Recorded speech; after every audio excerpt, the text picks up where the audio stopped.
Ko'zingiz oldida hozir ikkita rasm turibdi, bu gazeta havolalari.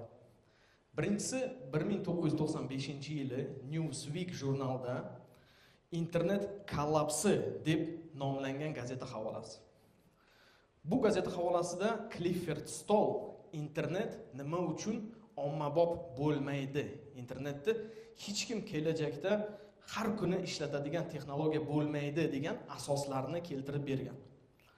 Jumladan hech qaysi bir inson biron bir narsa sotib olayotganda o'zi ko'rmasdan turib internetda sotib olmaydi hech qachon deb aytgan.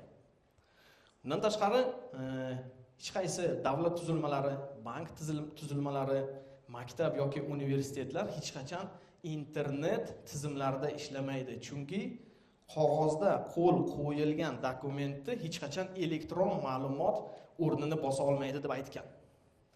95-yilda o'sha davrda bu asoslar haqqoniy desa bo'lardi. Lekin bugun biz nimani ko'ryapmiz? Bugun internet ommabop narsa. Ikkinchi rasmda esa ko'rib turganlaringdek gazeta yoki onlayn nashriyotlarda Bitcoin bu bor yo'g'i vaqtinchalik trend. Bu bor yo'g'i ishirilgan tufak yaqinda bu yorilib ketadi deb yozilgan gazeta havolalari. Bu narsa bilan men sizlarga mana qaranglar, internet haqida yozishganda internet kelajak bo'lmaydi, lekin adashishgan, mana kelajak. Bitcoin bilan ham xuddi shunday bo'ladi, Bitcoin bilan ham adashishgan, yozishgan va u kelajak bo'ladi deb aytmoqchi emasman. Blockchain hamda kriptovalyuta bu bugungi kunda shunaqa texnologiya bo'ldiki, dunyodagi deyarli barcha davlatlar shu texnologiya uchun 100 dan ortiq qonun va nizomlar ishlab chiqaryapti bugungi kunda. Aynan mana shu texnologiyaga atalgan.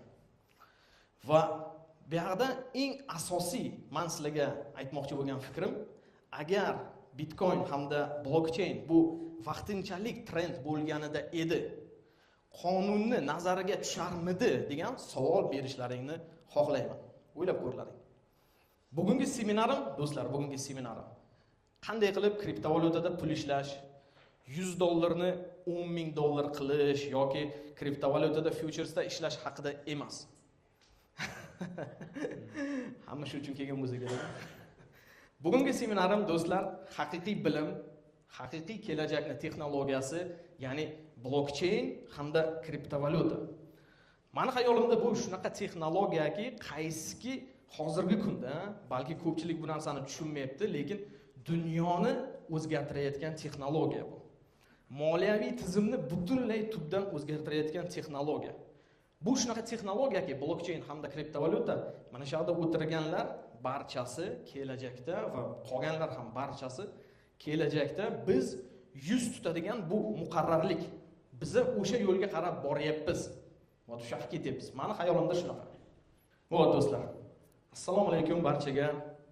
Meni ismim Sharif Husaynbek.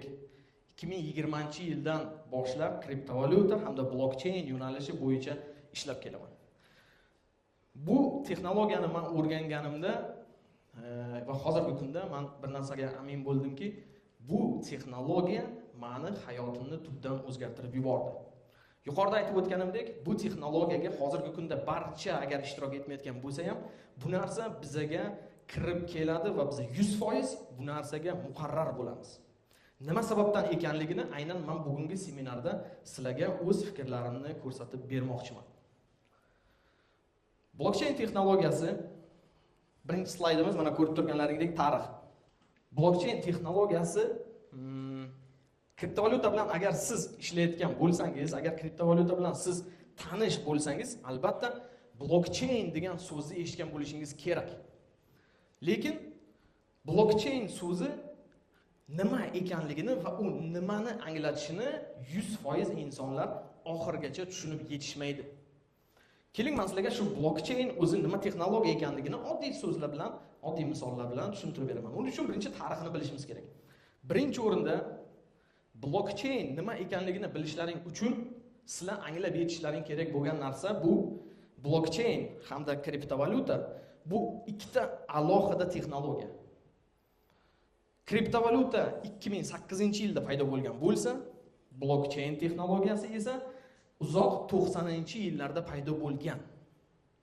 Davom etamiz do'stlar. Blockchain uzoq 90-yillarda paydo bo'lgan. Bu qanday paydo bo'lgan?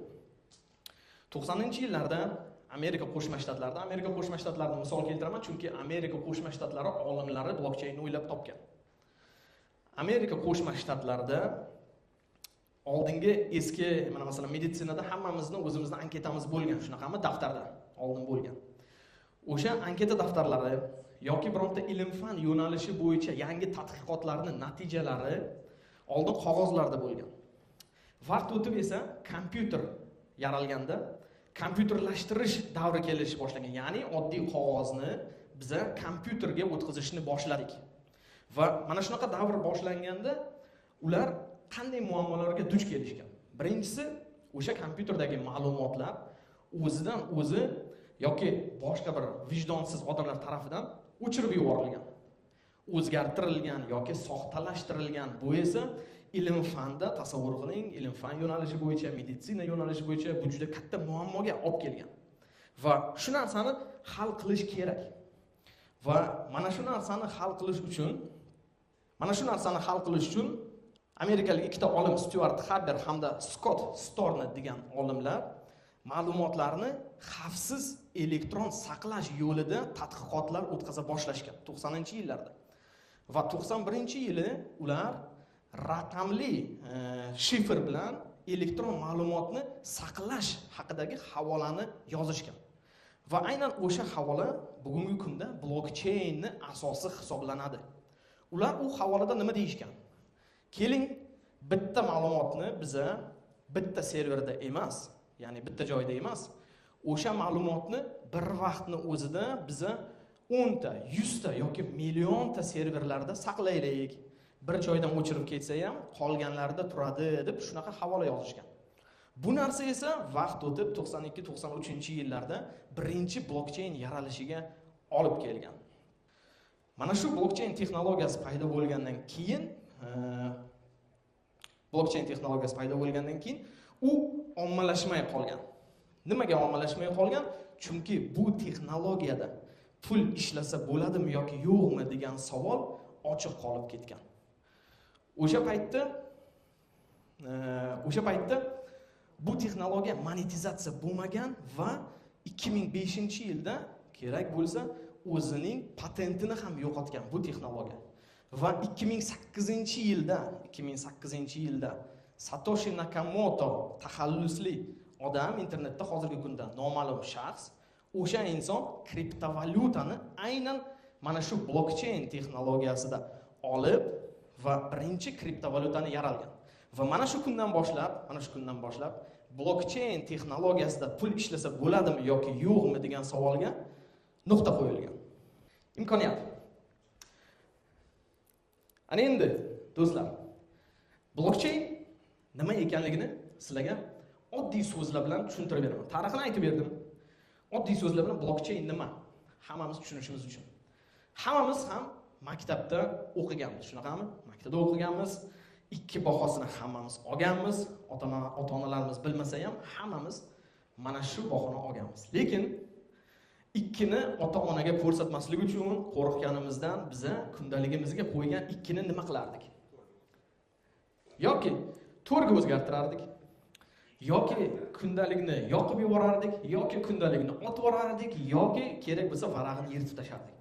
Ota-onalarimiz bu narsani ko'rmagan. Lekin bu narsa bizani muammomizni hal qilmagan. Nimaga? Chunki bizani kundaligimizga qo'yilgan ikki bir vaqtni o'zida o'qituvchining jurnalida ham turgan. Shunaqami? O'qituvchining jurnalida ham. Agar siz bu ikkini yo'qotmoqchi bo'lsangiz, siz o'zingizni kundaligingizda hamda o'qituvchining jurnalida o'chirishingiz kerak. Bu esa qiyinroq masala, to'g'rimi? Bitta kundaligingizda bo'lsa edi, agar siz bemalol uni yirtib tashlasangiz, ertaga sizga hech kim siz ikki oldingiz deb ayta olmasdi, chunki u yo'q narsa. Lekin o'qituvchining jurnalda turgani bu bizlar uchun доказательство, ya'ni hujjat, faktda. Ana endi tasavvur qiling, o'qituvchining jurnalida, sizni daftaringizda va yana boshqa bir 4 ta 5 ta joyda o'sha ma'lumot bir vaqt o'zida saqlanganda edi, sizni bu narsani, ya'ni ikkini o'chirib yuborish imkoni bo'lmasdi umuman. Blockchain texnologiyasi aynan mana shu texnologiya, ya'ni bitta ma'lumotni bir vaqtni o'zida, bitta sizni kundaligingizda emas, bir vaqtni o'zida millionta shunaqa kundalik va jurnallarga o'xshagan serverlarda saqlaydi va siz bironta ma'lumotni o'chirib yubormoqchi bo'lsangiz, siz millionta kompyuterga yoki o'sha jurnallarga dostуп imet qilishingiz kerak va uni o'chirib tashlashingiz kerak. Bu narsa esa oddiy qilib aytganda, bu narsani ilojisi yo'q deb aytsa ham bo'ladi. Mana shu blockchain texnologiyasi bu xavfsizlik hamda markazlashmagan degan ma'noni bildiradi, chunki u bitta joyda joylashmagan server. Va blockchain texnologiyasi, men hozir sizlarga bitta misol keltirdim. Buni xohlagan yo'nalishda ishlatsangiz bo'ladi. Xohlagan ma'lumotni saqlasangiz bo'ladi. Rasmmi, videomi, hujjatlarmi, xohlagan. O'zbekistonda masalan, hozir har bitta ishxonada yoki biznesda har bittasi kompyuterlashtirilgan. Shunaqa ham kompyutersiz ish yo'q.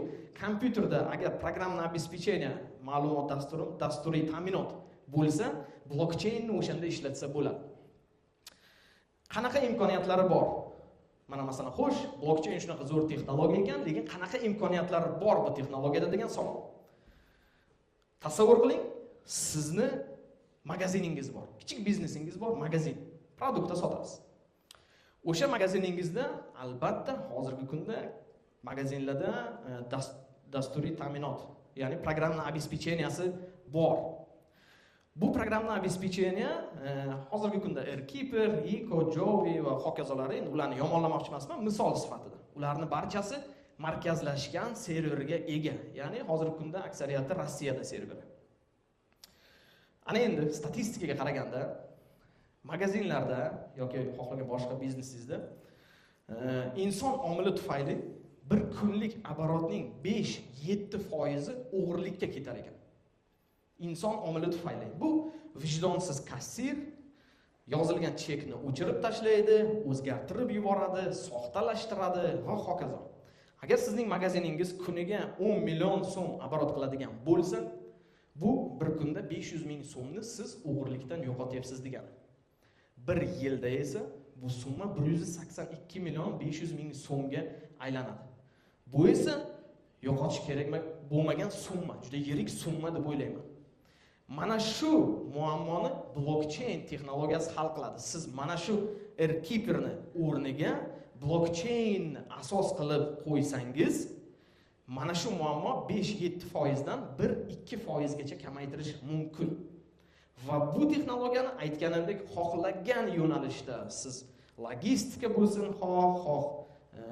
boshqa sklad, boshqa xohlagan biznesingizda programma обеспеченияsi bor biznesda ishlatishingiz mumkin. Bu bir taraf. Keyingi slayd. Xavf. Nima uchun xavf? Blockchainni ishlatilishini bir tarafini tushuntirdim. Endi boshqa tarafini ham tushuntiraman, qanday ishlatish mumkin. Blockchain bizga bitta biznes orqali kirib kelmaydi. Meni xayolimda yana qanaqa yo'nalishdan bu kirib keladi. Hozirgi kunda yildan yilga biznesi, o'z biznesini ijtimoiy tarmoqlarda qilayotgan insonlar ko'payib bormoqda. Shunaqa ham Instagramda, YouTube'da, Telegramda, TikTokda shunaqa odamlar borki, butun boshli biznesi ijtimoiy tarmoqda, ya'ni Instagramdan pul qiladi, boshqa biznesi yo'q. Ana endi tasavvur qiling, sizning Instagramda akkauntingiz bor, siz juda zo'r pul qilasiz, siz 1 millionlik podpисчигingiz bor va hokazo. Lekin Instagram sizga, bu akkauntingizga hech qanday egalik huquqini berib qo'ymagan. Ya'ni siz agar Toshkentda bironta uy sotib olsangiz, sizga kadastr qilib davlat egalik huquqini qo'lingizga berib qo'yadi. Lekin ijtimoiy tarmoqlarda esa siz hech qanday egalik huquqiga ega emassiz. Egalik huquqi faqatgina o'sha Instagram oladigan bo'lsak, Instagramda. Endi tasavvur qiling, bugungi kunda bu muammo bo'lmasligi mumkin, lekin ertaga Xudo ko'rsatmasin, Instagram yopilib ketsa yoki sizni qilayotgan ishlaringiz Instagramni qonun qoidalariga to'g'ri kelmay qolsa, sizni bloklab qo'ysa yoki Instagramni hakkerlar buzib sizni akkauntingizni talon-taroj qilsa, siz hech qanday haq huquqqa ega emassiz. Hattoki chunki siz Instagram ochayotganingizda boshida shartnomada qo'l qo'ygansiz, işte bu akkauntga siz hech qanday egalik qilmaysiz. Meni xayolimda bu kelajakdagi juda bir katta xavf. Sizni butun boshli biznesingiz tasavvur qiling, bir kunda yo'qolib ketishi mumkin. Mana shunday muammoni ham blockchain hal qiladi. Ya'ni xuddi blockchainda Instagram, YouTube, Twitter, TikTok qolganlariga o'xshagan siz ijtimoiy tarmoqlarni ishlatishingiz mumkin va men sizga ko'proq aytaman, hozirgi kunda blockchainda mana shunaqa ijtimoiy tarmoqlar bor. Yuqorida aytib o'tganimdek, birgina muammosi ularni monetizatsiya. Ya'ni ular hali ijtimoiy tarmoqlarda Instagram pul beradi, YouTube pul beradi, TikTok pul beradi, Twitter pul beradi. Blockchaindagilar hali pul bermaydi. Agar ular ham shu muammoni hal qiladigan bo'lsa, men o'ylaymanki, insonlar xavf orqasidan xavfsizlikni tanlab, mana shunday ijtimoiy tarmoqlarni ishlatishga o'tishadi. Keyingi slaydimiz. Ana endi do'stlar, boya aytib o'tganimdek, blockchain 90-yillarda ommalashmaganning sababi, hozir aytib o'tganimdek, monetizatsiya bo'lmadi va Bitcoin mana shu masalani yechdi va bugungi kunda Bitcoin, ya'ni kriptovalyuta orqali biza juda ko'p, faqatgina trading yo'lini, ko'pchilik O'zbekistonda trading yo'lini biladi, lekin blockchainda pul ishlasa bo'ladigan yo'nalishlari juda ko'p. Keyingisi. Yana keyingisi. Depin. Seminarimizda bu slaydga kelgunimizcha, agar blockchain masalasi bo'yicha bironta savollaring bo'lsa, bemalol berlaring, savollaringga javob beraman. Aynan blockchain texnologiyasi, kriptovalyuta bo'yicha bo'lsa. Agar bo'lmasa, keyingisiga o'tamiz. Savollar bormi? Yo'q. Хорошо. Bormi savol? Tolibga bering. Davlat reyestrlariga blockchainni внедрить qilish трудно будет, как это будет? Как я думаю, да? Birinchi men javob beray, keyin siz bemalol aytasiz. Qarang. Blockchain texnologiyasini aytganimdek, men sizga bitta narsani aytaman. Amerika Qo'shma Shtatlari, hammamiz bilamiz. Sentyabr oyida, ya'ni mana shu oy boshida, или же avgust oxirida blockchain texnologiyasida o'zining inflyatsion ma'lumotlarini, targoviy balanslarini, da, eshitgan bo'lsangiz kerak. Blockchainda nashr qildi. Ya'ni o'zini aytsa bo'ladiki, siz bergan savolga o'tkazdi. Blockchainda nashr qiladi. Inflyatsiyasini ham, VVPsini ham, boshqasini ham Amerika Qo'shma Shtatlari birinchi bo'lib qildi. Bu narsani O'zbekiston ham qilsa bo'ladi. Единственный muammo, eng katta muammo O'zbekistonda mana shu yo'nalishda dasturchilar, blockchain yarata biladigan insonlar, programmistlar juda kam. Yo'q desa ham bo'ladi, uni qidirish kerak, topish kerak. Muammo shundaki, что bizda spetsialist kerak. Shu narsa bo'yicha spetsialist topilsa, dasturchi topilsa, bu narsani qilish qiyin emas. Qilsa bo'ladi. Va bu juda xavfsizlik, shaffoflik, bu hammaga yordam beradi.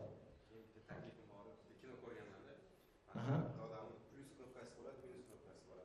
Muloqot davrida o'sha общаемся, siz borasiz. Совестный plyus bosib qo'yaman deb. Я добросовестный. Da. Faqat yozilgan bo'ladi. Mana shunaqa narsani ham bir odamni reytingmi? Da, человеческий reyting. Siz bilan muloqot qilmoqchiman. Shu ma'lumotni bor. U odam reytingi baland ekan. Bizga to'g'ri kelmaydi, bizda o'xsham byudjet bor. Menga plyus bosing, bir javob beraman. Хорошо, bu narsani qilsa bo'ladi albatta. Boshqa savollar yo'qmi blockchain bo'yicha? Bo'lmasa mana keyingisiga. Ana qaranglar, kriptovalyuta, men aytdimki, kriptovalyuta blockchainda pul ishlasa bo'ladimi yoki yo'qmi degan savolga nuqta qo'ydi. Biz bildikki, blockchainda pul ishlasa bo'ladi. Qanday qilib kriptovalyutani ommabop, ya'ni hamma ishlatadigan qilish kerak? Eng asosiy masala shu. Qanday qilish kerak? U juda ko'p yo'nalishlar bilan kirib keladi va bitta yo'nalishi, men sizlarga bugun aytib bermoqchi bo'lgan yo'nalishim bu depin. Jismoniy infratuzilmalar. Ular qanday ishlaydi? Sizlarga tushuntirib beraman. Hammamizning telefonimizda xotiramiz bor. Shunaqami? Telefon hozir minimum har bitta telefonda 100 gigabaytdan ziyod. 100 gigabaytdan kichkina telefonlik xotiralar qolmagan. Ana endi hammamizning telefonimiz xotirasi to'lib qolganda biza iCloud, iPhone'chilar, shundaymi? Или же Androidchilar Google Drive, Google Disk ishlatamiz. Ya'ni bulutli xotira. Bulutli xotirani biz ishlatganimizda biz unga oyiga $2, $5 necha gigabayt olishingizga qarab o'sha pulni biz oylik podpiskaga to'laymiz. Ana endi tasavvur qiling, blockchain texnologiyasida hozirgi kunda shunaqa proyektlar borki, xuddi o'sha iCloud'ni birma-bir ekzemplari. Ular qanday ishlaydi?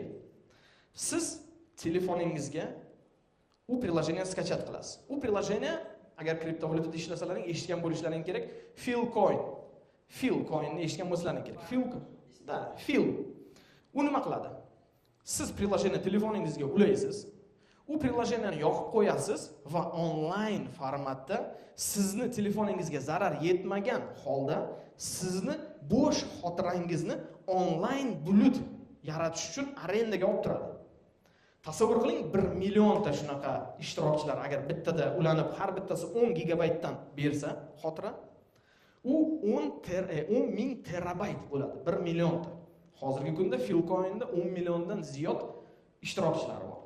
Va siz telefoningizda u narsani yoqib qo'yganingiz uchun sizga kuniga Philcoinini rag'batlantirish sifatida kriptovalyuta beradi. Bu bitta yo'nalish.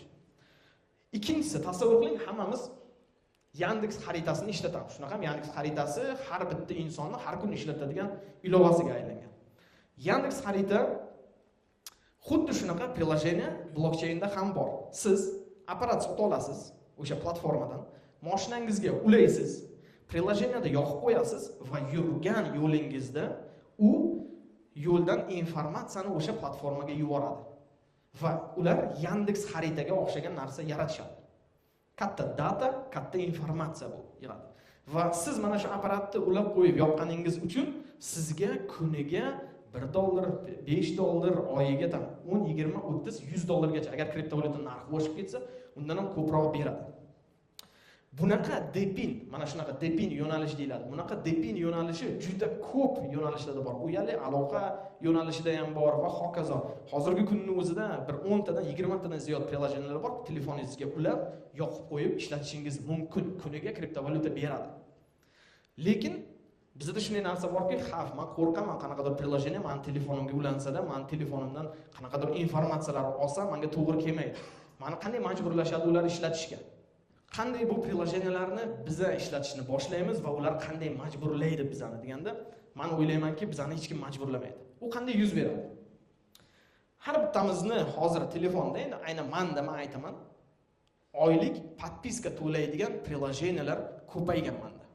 ChatGPT, Yandex Muzika, mana masalan bu yerda CapCut, Netflix, Captions videolarni agar redaksiya qilaman desangiz, oyiga $10, $15, $5 to'lashingiz kerak. Hattoki Microsoft Word ham hozir yangi obnovleniyalar bilan ishlataman desangiz, hammasi pullik bo'lgan. Mana shu prilojeniyalarni ishlataman deganingizda, hozir bitta agar $10 da hisoblasangiz kam, lekin bir oyda ular $100 menda bo'lib qolgan. $100 oyiga prilojeniyalarga ishlataman. Va u narsa sezilarli pul bo'lib qolgan. Ana endi tasavvur qiling, sizning telefoningizda shunday prilojeniyalar bor, qaysiki siz $100 ularga pul to'lashingiz kerak va shunaqa prilojeniya imkoniyatlari borki, siz o'rnatsangiz, ularni yoqib qo'ysangiz, sizga mana shu 10 ta prilojeniya oyiga $10, ana o'sha $100 ni ishlab beradi. Va siz ishlangan $100 dan olib to'lashingiz kerak bo'lgan $100 bemalol yopsangiz bo'ladi va sizning cho'ntagingizga hech qanday bu narsa ta'sir qilmaydi. Mana shu depin yo'nalishi bo'yicha men o'ylaymanki, O'zbekistonda ham juda ko'p insonlar telefon orqali mana shu kriptovalyutani ishlatishni boshlashadi. Hozirgi kunda lekin do'stlar bitta muammo bor bu masalada. Muammo. Ya'ni hozir aytgan mana shu depin yo'nalishi bizda O'zbekistonda qonuniy tartibga solinmagan. Noqonuniy buni ishlatish. Siz hozir telefoningizga yoqib qo'ysangiz, sizni ertaga noqonuniy ish qilyapsan deb ushlashlari mumkin. Lekin men o'ylaymanki, bu narsa hech qanday bir muammo emas. Bu faqatgina vaqt savoli. Ya'ni O'zbekiston hozirgi kunda kriptovalyuta bo'yicha qonuniyatni ko'rib chiqsangiz, qo'llari ochiq va o'ylayman, mana shu texnologiyalar rivojlanib borgan sayin O'zbekiston ham qadam o'shalar bilan birgalikda huquqiy tartibga solib, mana shu narsadan qolib ketmaydi. Mana do'stlar, mana shu ikkinchi seminarim ikkinchi qismi edi. Agar Deepin yo'nalishi bo'yicha savollaring bo'lsa, bemalol berishlaring mumkin. Agar savol bo'lsa. Hech kimda savol yo'qmi? Bering. Ma'lumot berganman, 2-3 ta yo'nalish bo'yicha. Masalan, hozir ham aytishim mumkin, Grass eshitganmisiz? Grass tokenini bilasizmi? Solanada. Bu ham xuddi shunday Androidga siz hozir o'rnatish olishingiz mumkin va ishlashingiz mumkin. Bu lekin noqonuniy, tushunyapsizmi? Bor Demo degani bor, mashinangizga o'rnatasiz, mashinangizda haydaysiz, u ham xuddi shunday sizga oyiga kriptovalyuta olib keladi. Kriptovalyuta narxi oshib borsa, u ko'proq pul olib keladi degan. Va Deepin yo'nalishi bo'yicha juda ko'p. Masalan, men Solana Mobile yaqinda oldim. Solana Mobile, Solana'ning telefoni. O'sha telefonning o'zida 12 ta shunaqa Deepin prilojeniyasi bor, qaysiki siz yoqib qo'yishingiz mumkin. Lekin bu narsa noqonuniy O'zbekistonda hozirgi kunda. Lekin men o'ylaymanki, yaqinda tartibga solinadi.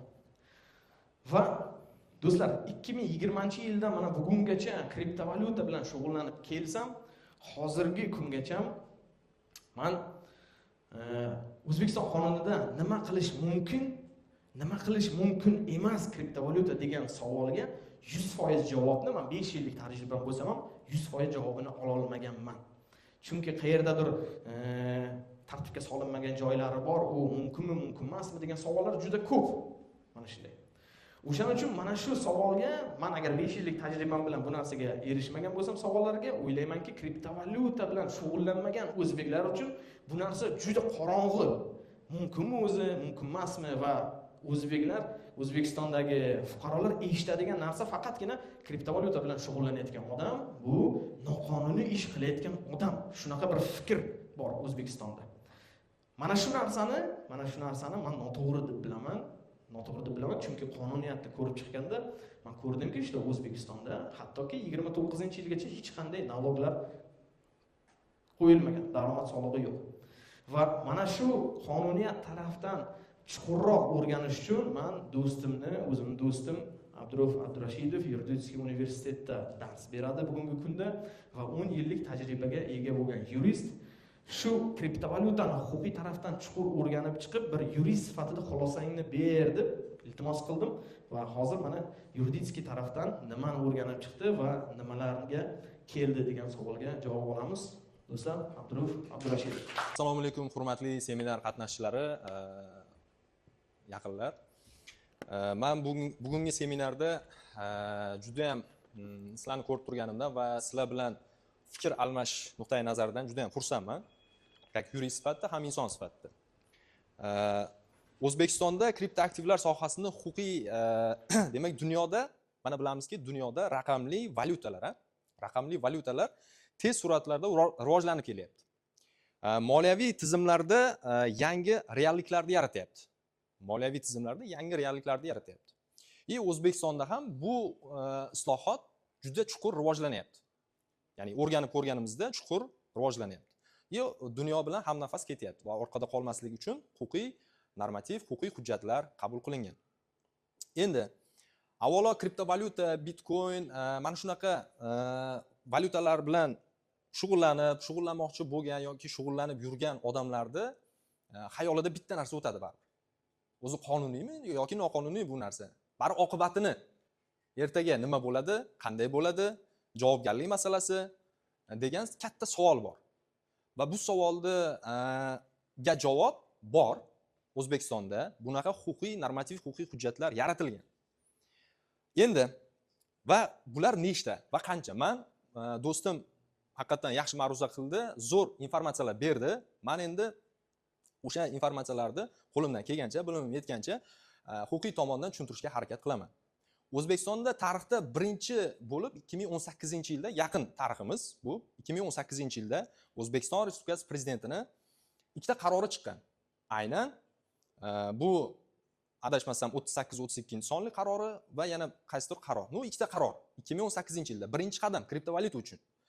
Endi qarorning nomiga e'tibor berishlaringizni men so'rayman. Qarorning nomi shunday: O'zbekiston Respublikasida raqamli iqtisodiyotni va kriptoaktivlar aylanmasi sohasini rivojlantirish chora-tadbirlari to'g'risida. Ya'ni bu nima beradi bizga? Demak, raqamli iqtisodiyot qanchalik muhim ekan, kripto aktivlar sohasi faoliyati shunchalik davlat darajasida ko'tarilgan ekan, hukumat darajasida ko'tarilgan ekan, demak, bu kelajak. Bu bizning kelajagimiz. Va zo'r qadam qo'yilgan deb hisobladim. Men shaxsan o'zim yurist sifatida o'rganib chiqib, men to'g'risi o'rtog'imga hazil qilardim, do'stimga. Sen noqonuniy ish qilyapsan deb hazillashardik, boshqa qilardik. Men bu sohani ichiga kirib, o'rganib ko'rganimdan keyin men amin bo'ldimki, O'zbekiston huquqiy tomondan zo'r imkoniyatlar yaratib bergan. Aynan kripto aktivlar sohasi bo'yicha. Xo'p, 2018-yilda demak ikkita qaror prezident tomonidan chiqarilgan bo'lsa, ana shu qarorda vakolatli organ sifatida kim belgilangan va kim uni nazorat qiladi degan savol bor. Va bu savolga javob O'zbekiston Respublikasi demak istiqbolli loyihalar milliy agentligi tashkil qilingan. Nomi ham chiroyli, istiqbolli loyihalar milliy agentligi. Milliylik ham bor, istiqbolli narsalar, ya'ni proyektlar. Endi bu agentlik vakolatli organ sifatida belgilangan. Va shu vakolatli organ nechta hujjat qabul qilgan va normativ huquqiy hujjatmi o'zi? Qabul qilgan.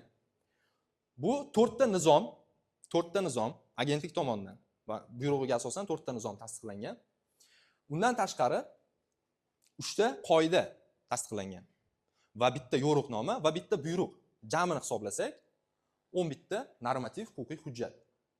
Demak, qarangki, davlat tomonidan shu darajada katta e'tibor berilyaptiki, bu sohaga biz yangi soha deymiz, O'zbekiston uchun albatta, va 11 bitta sohani rivojlantirish maqsadida 11 ta hujjat chiqarilgan o'sha. Biz uni qo'pol qo'yayotganda balkim foiz miqdorida qanchalik bilamiz, qanchalik yo'q, uni bilmayman. Ya'ni o'zimizning aholi. Lekin men yurist sifatida o'rganganimda zo'r narsalar yozilgan. Endi sal ichiga kiramiz, umumiylikdan xususiylikka o'tamiz. Xo'p, vakolatli organ belgilanibdi. Endi o'sha qarorda bir qator vazifalar belgilangan. Qanaqa vazifalar? Birinchisi mining, ikkinchisi smart kontrakt, uchinchisi consulting, to'rtinchisi emissiya, beshinchisi ayirboshlash, saqlash, taqsimlash, boshqarish, sug'urtalash. Va mana shu narsalarni demak eng ustuvor vazifa sifatida qarorda belgilab berilgan. Mana shu vazifalarni belgilab berilgan va ishga solinglar, ishga tushiringlar degan qarorda ketgan. Endi xo'p, umuman kriptovalyuta sohasida qarorda ketyaptiki, ikkita yo'nalish. Birinchisi bu mining faoliyati bo'ladigan bo'lsa, katta faoliyat bo'ladigan bo'lsa, ikkinchisi demak kripto aktivlar aylanmasi sohasidagi xizmatlar provayderi. Endi qisqa qilib men to'xtalib o'taman huquqiy tomonlarni. Mining o'zi nima?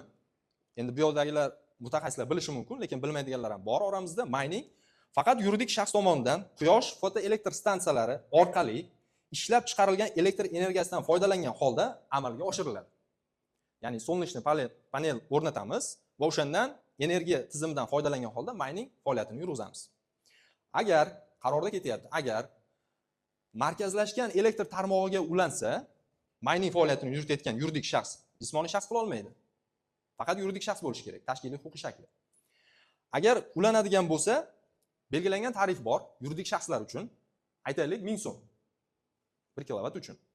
Shuni 2 barobar 2 koeffitsiyentda, oshirgan 2 koeffitsiyentda to'lanadi deb belgilab berilgan. Agar elektr tarmog'iga ulanib foydalansa. Endi mining faoliyatini yuritish uchun agentlikka borib murojaat qilsak bemalol bo'ladi. Qanaqa faoliyat bu? Litsenziyalangan faoliyat turimi yoki boshqacha faoliyat turimi? Bu ham belgilangan. Litsenziya shart emas mining faoliyati uchun. Eng yutuqli tarafi. Yana bitta tarafi faqat ro'yxatdan o'tish shart.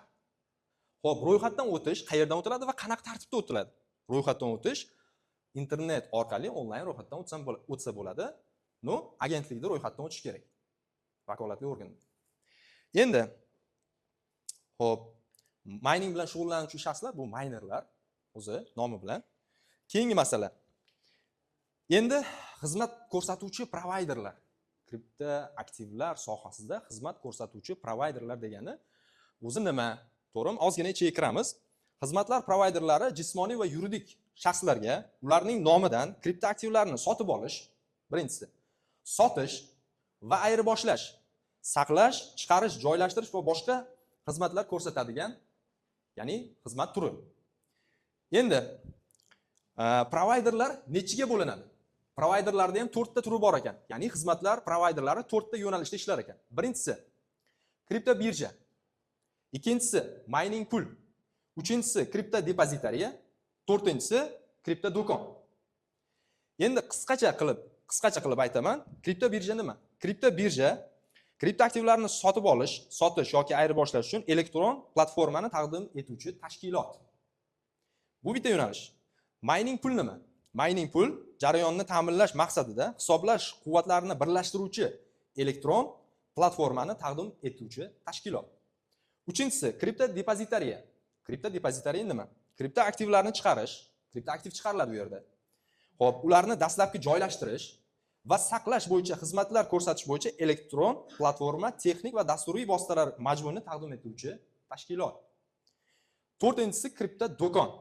Kripto do'kon kripto aktivlarni sotib olish, sotish yuzasidan xizmatlar ko'rsatish bo'yicha elektron platforma yoki texnik va dasturiy vositalar majmuini taqdim etuvchi tashkilot bu. Mana qisqacha 4 ta faoliyat yo'nalishi bo'yicha tushuncha berib o'tdim. Endi mana imtiyozlarga keldik. Xo'sh, shunaqa islohotlar bo'lyapti ekan O'zbekistonda, huquqiy tomondan tartibga solingan ekan. Xo'p, insonlar uchun nima manfaat keltiradi? Qanaqa imtiyozlar bor degan qiziq savol bor. Bor. Kriptovalyuta uchun soliq to'lanadimi? Katta savol. Yo'q. Qarorda ketyapti 2029-yil 1-yanvarga qadar. Demak, kripto aktivlar aylanmasi bilan bog'liq operatsiyalarni jumladan norezidentlar tomonidan, ya'ni rezidentlar o'zimizda fuqarolar bo'lsa, yashaydigan O'zbekistonda, norezidentlar chet el fuqarolar. Ular ham foydalansa, amalga oshirilgan operatsiya soliq solinadigan obyekt hisoblanmaydi deb qat'iy belgilab qo'yilgan kripto aktivlar. Mazkur operatsiyalar yuzasidan olingan daromadlar soliq boshqa majburiy to'lovlar bo'yicha soliq solinadigan bazaga kiritilmagan. Mana eng katta imtiyoz bu. Biz bilamizki, tadbirkorlik subyektlari o'zini foyda yoki o'sha foydasidan daromad solig'i to'laydi. 12% hozir hammaga bir xil. Jismoniy shaxs ham o'zini oyligidan, agar budjet tashkilotida ishlaydigan bo'lsa, 12% soliq to'laydi. Endi davlat shu darajada imkoniyat yaratib beryaptiki, 2029-yilgacha qancha foyda qilsang qil bu yo'nalishda, lekin soliq to'lamaysan deyapti. Ya'ni 4 ta yo'nalishda aytgan. Endi bu imtiyozdan bittasi. Xo'p, kripto aktivlar aylanma sohasida faoliyatni amalga oshirish uchun belgilangan tartibda litsenziya olgan, e'tibor beringlar, litsenziya olgan shaxslar tomonidan o'tkazilgan kripto aktivlar aylanmasi bilan bog'liq valyuta operatsiyalari, valyutani tartibga solish to'g'risidagi qonunchilik hujjatlari normalari tatbiq etilmaydi. Bu nima degani? Bu shunday deganiki, kripto aktivlar uchun alohida huquqiy hujjatlar qabul qildik. Boshqa valyutalarni, o'zimizda dollar, boshqa rubl, umuman boshqa valyutalar.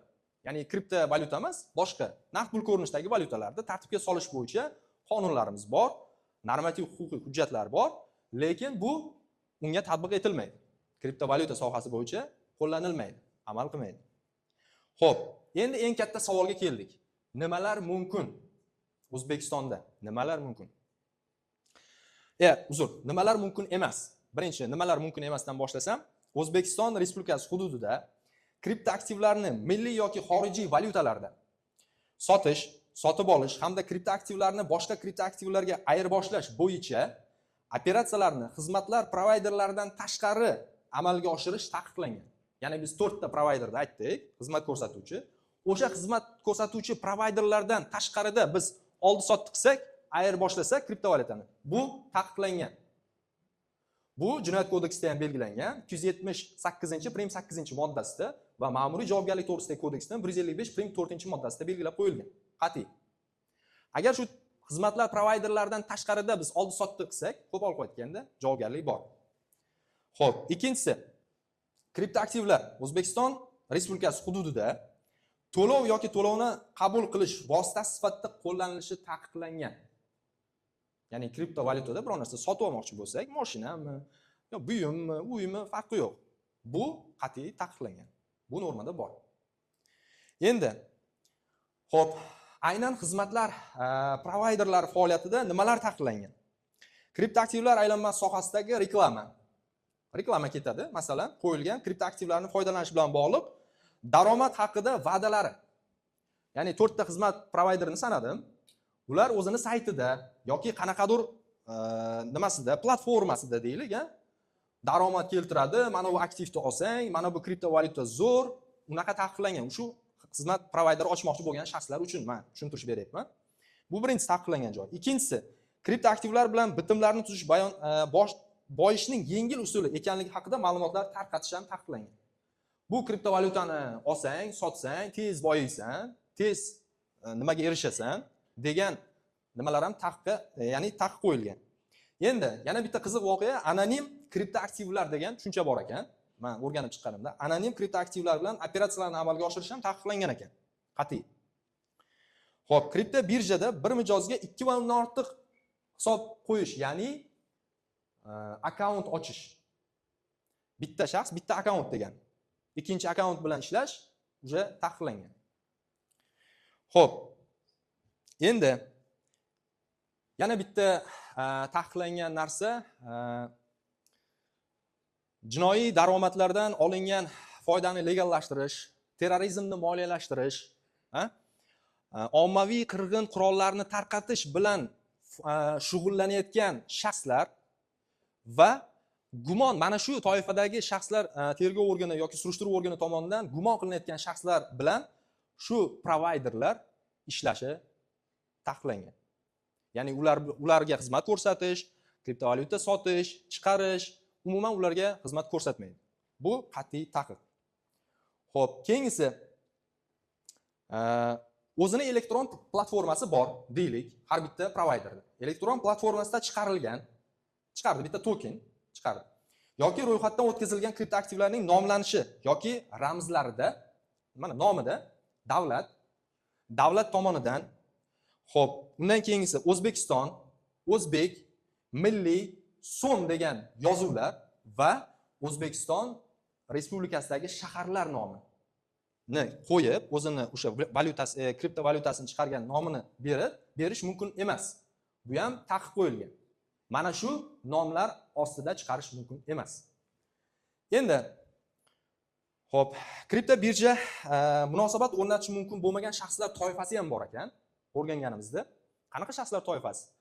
Ikkita shaxslar toifasi, boya bittasini aytdim, terrorizm moliyalashtirish, shu shaxslar. Ikkinchisi voyaga yetmagan shaxslarni xizmat ko'rsatish mumkin emas. Voyaga yetmaganlar biz bilamizki 18 yoshgacha bo'lgan, 18 yoshga to'lmagan shaxslar bu voyaga yetmagan shaxslar. Biz bilamizki O'zbekistonda juda ko'p, lekin kriptovalyuta sohasida voyaga yetmagan, ijtimoiy tarmoqlarda ko'ramiz, 17 yoshli bola, 16 yoshli bola shuncha million oborot qilgan, kriptovalyutada shug'ullangan, tagdali. Nu, shular bilan shartnoma tuzib, ularning nomidan ishlash qat'iyan taqiqlangan. Xo'p, hozirgi kunda men o'sha agentlikda qiziqib, o'zim rasmiy nimasini ko'rdim, saytida ro'yxatdan o'tgan birjalar bor ekan. Bizda qonuniy ishlayotgan birjalar bor. Uznex birjasi, endi CoinPay menimcha o'sha bo'lsa kerak yoki boshqa, bilmadim. Asterium deganini men ko'rdim va mana shu birjalar orqali qonuniy, demak, ishlanyapti O'zbekistonda. Endi men rosti gap, yuristman, do'stim aytib o'tdi, biz ancha yillik qadrdonmiz, do'stlar bilan. Bu soha men uchun ham qiziq bo'ldi, qiziq tuyuldi rostdan. Chunki yuridik sohada ko'plab yo'nalishlar bor. Fuqarolik deymiz, jinoyat deymiz, ma'muriy deymiz, ekologiya huquqi va boshqa huquqlar. Bu qancha yurist bo'lsa O'zbekistonda, qancha yurist bo'lsa, oliy ma'lumotli yuridik ma'lumotga ega bo'lgan yuristlar bo'lsa, hamma shu sohadan ketgan. Lekin aynan kriptovalyuta sohasidagi yuristlar va advokatlar qanchalik bizda O'zbekistonda bor yoki shu yo'nalishda ketyapti. Menga ham qiziq, to'g'risi. Men o'zim bu narsalarni o'rganib ko'rib, shu paytgacha men bilmasdim. Men o'sha biz faqat ijtimoiy tarmoqda ko'rganmiz, jinoyat ishi qo'zg'atilgan, shunaqa bo'lgan, shunaqa demak O'zbekistonda mumkin emas. Bo'ldi. Lekin men ichiga kirib, как yurist sifatida o'rganganimda, mana bergan informatsiyalarim orqali bilishlaringiz mumkin, qanaqa imkoniyatlar yaratilgan. Faqat uni ichiga kirish, o'rganish, haqiqiy, mana do'stim aytganday, bu seminarimiz bilim berish. Bizning maqsad o'zi shu. Agar ozgina narsa olgan bo'lsa, shu yerdagi o'tirgan har bir odam, do'stimning informatsiyasidan, mening informatsiyamdan biz xursandmiz, biz maqsadimizga erishdik. Ya'ni davlat darajasida, davlat siyosati darajasida demak shu narsalar ommalashtirilyaptimi? Jamiyatga, fuqarolar uchun, davlat uchun bu katta narsa. Va buni o'rganib, huquqiy tomondan yaxshi mutaxassis bo'lib yoki bir o'rganib, qonuniy yo'l bilan amalga oshirsa, bu katta daromad manbaiga ham aylanadi. Oddiy qilib aytganda. Bari insonlarda manfaat bor. Har bir insonda yaxshi yashash, oilasini yaxshi nima qilish, to'g'rimi? Har birimizda bor bu narsa. Tabiiy hol. Shu nuqtai nazardan biz bu proyekt deymizmi, loyiha deymizmi, endi do'stlar bilan kelishib yangi soha bo'lgani uchun birinchilar qatorida bo'lishga intilyapmiz. Ya'ni biz oxirida kirmaylik, biz birinchi qatorda turaylik va odamlarga qonuniy, huquqiy tushuntirishlar berib, o'zimizni qo'limizdan kelgancha, bilimimiz yetgancha shu narsalarni tushuntirishga harakat qilyapmiz. Va kelgusi seminarlarimizda yanada ko'proq ma'lumotlar, qiziqarliroq informatsiyalar berishga harakat qilamiz. Men o'zi ko'p o'yladim, bu seminarni qilsak qanday bo'ladi, to'g'ri bo'ladimi? Endi yurist sifatida, yurist shunaqaki oqibatini o'ylaydi-da, oxir natijasi nima bo'ladi, nimaga olib keladi. Shuning uchun ko'p o'yladim, do'stlar bilan ham ko'p tortishuvga nima qildik, uni loyihani qilaylikmi, qilmaylikmi? Shu narsaga keldik. Bu juda ham menimcha foydali narsa deb o'ylayman. Uzoq gapirganim uchun uzr. Savollar bo'lsa bemalol e'tiboringiz uchun rahmat.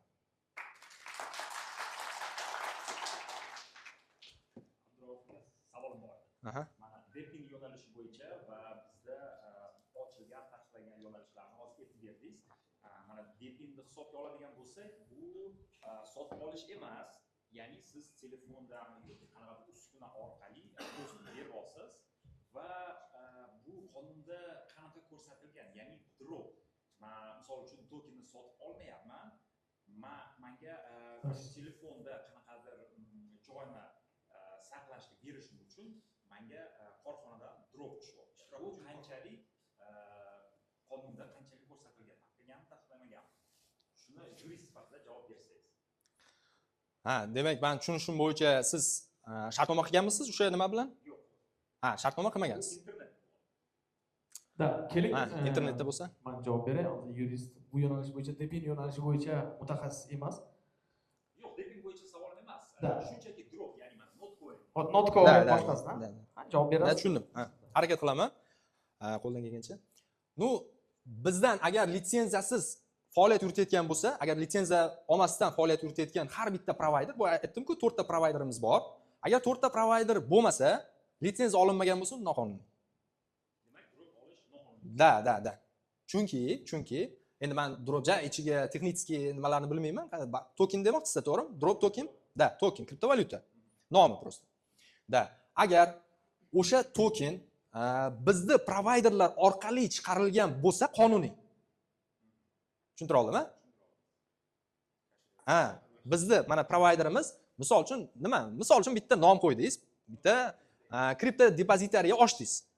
Mana depozitariya aytdi-ku, kriptovalyuta ishlab chiqaradi. Ishlab chiqargan, siz o'shani shartnoma qilib olsangiz, bu qonuniy. Litsenziyasiz faoliyat yuritayotgan bo'lsa. Agar boshqa token oladigan bo'lsa, noqonuniy. Yana kimdan? Takoy, notcoinni siz olganingizda, это Ton blockchainda bo'lgani uchun bu markazlashmagan birjadan, ya'ni DEXdan o'tkazasiz siz u narsani. Notcoinni Binance'ga olmaysiz, ko'p notcoinni birinchi sizni yoki Telegram walletingizga yoki Ton walletingizga tushadi. Bu esa markazlashmagan birjani kashloglar. Markazlashmagan birjadan foydalanish O'zbekistonda bugungi kunda huquqiy tartibga solinmagan degani bizada bugungi kunda bu noqonuniy degani. Так что mana bu deping ham aynan shu narsa uchun noqonuniy. Siz markazlashmagan birjadan hozirgi kunda foydalanishingiz mumkin emas. Notcoin xuddi Telegramda любой mini appslarning barchasi bu markazlashmagan birjadan sizga drop tashlab beradi. Bu esa noqonuniy. Tushundim. Bering. Mana shu soha bo'yicha mutaxassis sifatida so'ramoqchi bo'lganimiz, shunaqa taklif bilan chiqib olsizlar. Istiqbolli loyihalarda deping bo'lsa yoki masalan drop sohalarda ularni bizani O'zbekiston hali bitta proyekt chiqarib, допустим, bitta token chiqarib turib, buni moliyalashtira olmaydi. Bu bir. Допустим, notcoin yoki boshqa xalqaro loyihalarga o'xshab turib, moliyaviy jihatdan moliyalashtira olmaydi. Bu bir.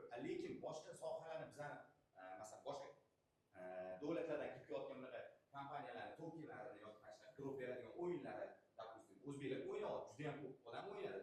Notcoin, hamster olishdi, almashtirishdi, endi bittasi 3 oy ham ko'rishdi.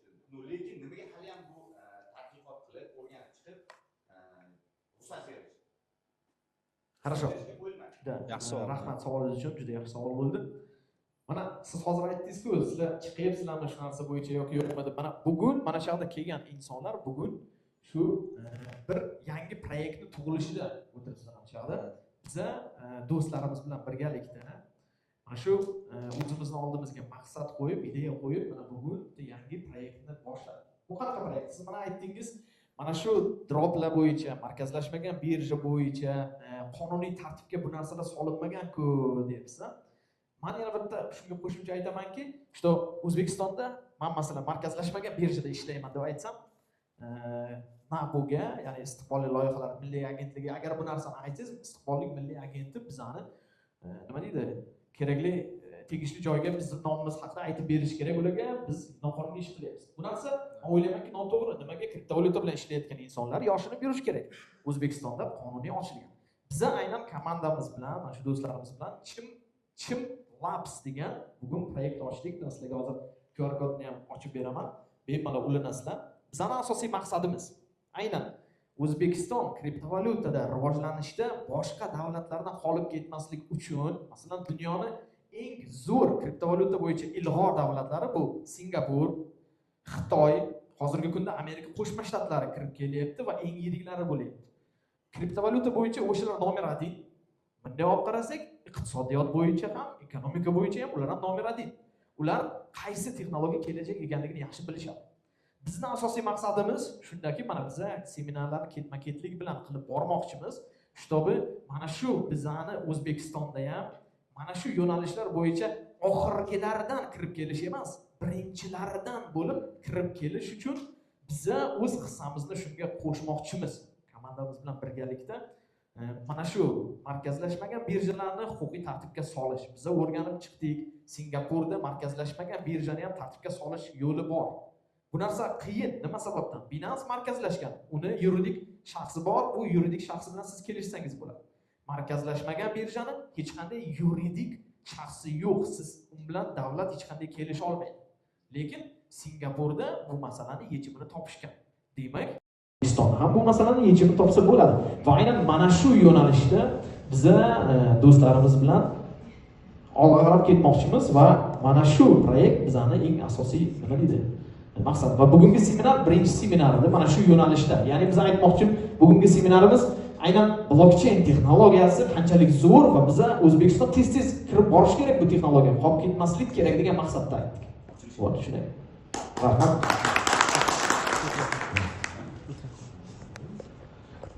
Mikrofon. Savollar bormi? Ko'rib turganlaringdek do'stlar, moderator sifatida mana videoshi kimni tanlashni juda ko'p o'ylagandik. Chiroyli, xarizmatik bolani bir topamiz deb rosa qidirgandik. Shuning uchun o'zim chiqdim, boshqani topa olmadik. Поэтому moderatorlik ham ochish, yopish o'zimning qo'limda. Sizlarga kelganlaring uchun juda katta rahmat. Bu birinchi seminarimiz bizni. Mana haqiqatan mana do'stim Yuridik universitetda chiqib bir kunda 30 ta 40 ta studentlarga dars beradi, minbarda turib, oddiy hol. Men birinchi seminarim, mana bu birinchi seminarim desam bo'ladi va men juda xursandman. Kelgan odamlarga, sizlarga juda katta rahmat aytaman. Va boya aytib o'tgan объявление bo'yicha mana chim yo'qotib qo'yibmiz. QR kod bo'yicha o'tinglar. Biz bir yangilik boshladik. Yaxshi niyat bilan. Kriptovalyutada agar kelib faqatgina pul ishlash xayoli bilan yurgan bo'lsa, bu maqsad emas. Pulni nima uchun ishlash kerak degan odamda maqsad bo'lishi kerak. Va 5 yil ishlagan bo'lsam, maqsad qanday pul ishlash kerak, ko'paytirish kerak, nima uchun? Va shunday bir paytga keldimki, davrga keldim. Odam kriptovalyutada ishlayapmanmi? mani nima deydi, O'zbekistondagi mana shu muammolarni hal qilish uchun mani qo'limdan hissa qo'shish kelsa, mana shu hissani qo'shish men uchun katta niyat bo'ldi. Shuning uchun do'stlarimiz bilan yig'ilishdikda mana shu Team Labs'ni ochdik. Va oldinda markazlashmagan birjalar bo'yicha O'zbekistonni huquqiy tartibga solish, DEPIN yo'nalishi, RV yo'nalishi, DEFI yo'nalishi, ular juda ko'p. Mana shularni barchasini huquqiy tartibga solish kerak. Hattoki boya aytilgandek, Telegram mini appslar ham, boshqasi ham. Buni hammasini solish kerak. Bitta NAPUni o'zi bu narsani ulgurmayapti. Va agar O'zbekistonda ommadan yana yordam beradigan odamlar chiqsa, meni xayolimda NAPU bundan juda xursand bo'ladi. Va biz do'stlarimiz bilan birgalikda aynan mana shu missiyani o'zimizga oldik deb ayta olaman. Agar mana shu yo'nalishda kimdan kim qiziqsa, dasturchi bo'lishi mumkin, boshqa yo'nalishdan yordam beradi, любой yordam bizga приветствуется. Kim o'z tarafidan, qaysi tarafdan agar yordam qila olsa, biz bu yordamni qabul qilamiz va birgalikda mana shu missiyani bajaramiz degan umiddaman. Sizlarga katta rahmat. Yana bir bor mana bugun shu bitta yangi bir proyektni tug'ilishida bugun sizlar borliklaring uchun sizlarga katta rahmat. Xudoga shukr. Sizlarga shukr. Sog' bo'linglar, salomat bo'linglar. Sizlarga yoqdi degan umiddaman do'stlar. Rahmat. Abdurahim. Avvalambor rahmat, hurmatli va o'zi eng sensiz narsa, qimmat narsa bu vaqt. Vaqtni orqaga qaytarib olmang. Qancha milliard bitcoining bo'lsin. To'g'rimi? Almashardik. Shuncha qimmat vaqtni biz uchun ayamasdan kelib o'tirib eshitganlar uchun boshimiz osmonda, biz qancha xursand bo'ldik. Mayli bu boshlanishi birinchi qadam. Xatolar yo'llarda tuzaladi. Yo'llarda tuzatilib ketiladi. Hech qachon bekan-ko'z narsa yo'q. Birkan dunyo. Xo'p, men nima demoqchiman? Ko'p gapirmay, o'zi ko'p o'tirdilaringiz. Rahmat deyman. Eng katta bu ощущение men oldim.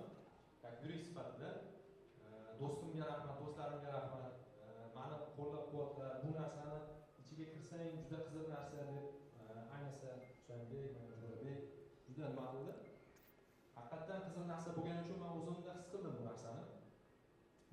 Bu narsani kelajakda qanday bo'lishi biz aytib bera olmaymiz. Yaxshi bo'lishiga biz ishonamiz. Yaxshi narsa bo'lishiga, yaxshi proyekt bo'lishiga ishonamiz. Bizda ishonch bor. Samoqlarni ishonch insonda. Ishonch bo'lsa, maqsadlar yaqinlashadi va harakat. O'shaning uchun rahmat deyman. Yana bitta narsa aytish esimdan chiqdi. Qarorda ayniqsa kripto aktivlar sohasini rivojlantirish bo'yicha tadbirkorlik subyektlarini jalb qilish degan jumla ham ketgan edi. Ya'ni o'sha tadbirkorlik subyektlarini jalb qilish, ya'ni shu narsani ommalashtirish. Bu qarorda ketgan, biz ham qarorda ketgan. Yozilgan. Shuning uchun biz do'stlar bilan bu loyihada ishtirokchi sifatida biz qatnashishimiz bu katta narsa deb o'ylayman. Kelganlar uchun rahmat. Salomat bo'linglar. Rahmat. Yana bitta seminar boshlab yubordingmi deb hozir. Qarorda kelgan desang. Mayli, rahmat. Sog' bo'linglar, salomat bo'linglar. Sizlarga ham yoqdi degan umiddamiz. Muzika, Nodir.